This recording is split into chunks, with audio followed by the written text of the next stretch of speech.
Hello students. So today let's start a new chapter, Principles of Inheritance and Variation. So what is inheritance? What is variation?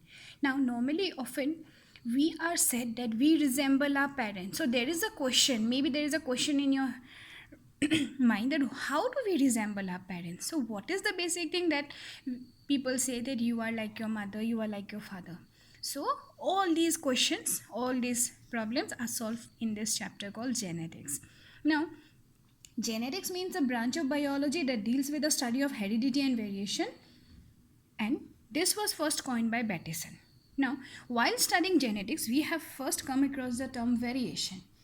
Variation means the difference found in various traits of individuals of a progeny from one another and their parents. That means the basic difference, though we are said that we are same as our parent, but still various differences occur. That particular difference is known as the variation. Now comes heredity. Heredity means the transmission of genetic characters from parents to the offspring. That means the thing that is being carried from the parents to the offspring, that is known as heredity. And this heredity is also known as inheritance. That means the process by which characters are passed from one generation to the next, that is called inheritance.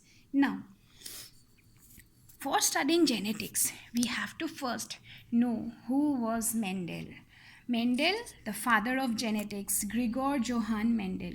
He was not a scientist, but he was just a priest in the Augustinian monastery of Austria. Now, this priest was interested in conducting experiments in studies, so he made further studies in the University of Vienna, and then he conducted some hybridization experiments on garden pea.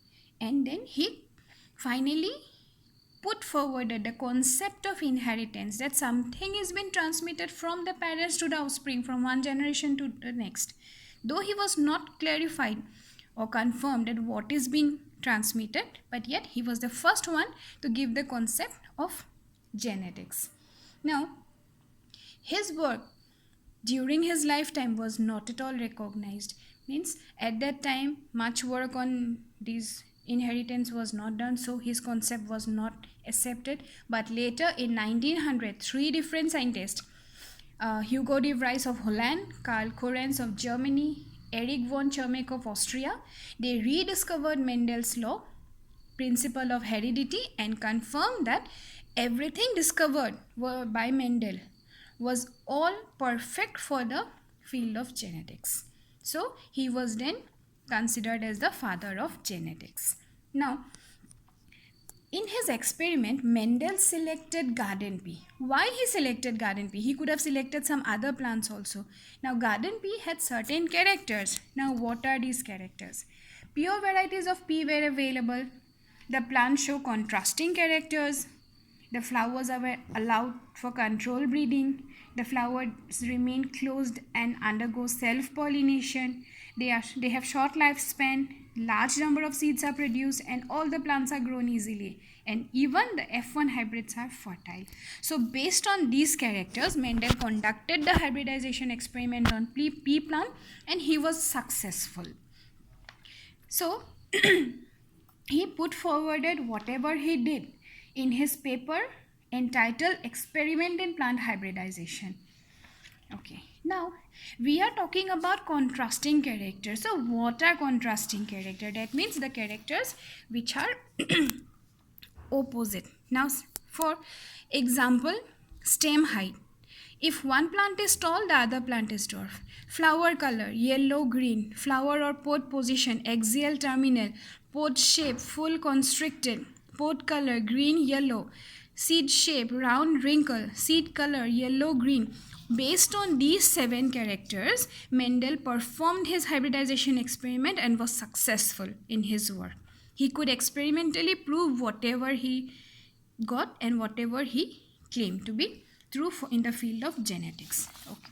Now, while going through this, he conducted first experiment taking one single character, and when he took a single character, then that particular cross is known as the monohybrid cross. Again he considered 2 characters, then that particular cross is known as the dihybrid cross. Now while crossing them, he obtained dominant and recessive traits. That means during the cross, the particular gene which expresses itself, that is known as dominant, and the particular trait which is suppressed is known as recessive. Now, while doing the cross, we first have to know what is gene. This is the unit of heredity. It is the main carrier of characters from parents to the offspring. This was first coined by Johansson, and allele coined by Bateson. This is the alternative form of gene. Suppose if capital T is the gene, then small t is the allele. This is the alternative form. Now, after knowing these concepts, next we come to a two important point in genetics, that is phenotype and genotype. Now, what is phenotype? Phenotype means the external appearance of the plant. While doing these crosses, we will further see that in F1 and F2 generation, some characters are being expressed. Now, tall, dwarf, these are external appearance that we see in the plant. Those are known as the phenotype. And genotype means the genetic constitution. Suppose we are taking capital T, small t, so that is known as a genetic constitution, genotype. So, for studying genetics, all these important factors are necessary. We will go through them in details while studying it. So, this is the first part, and next we will study in details about the crosses.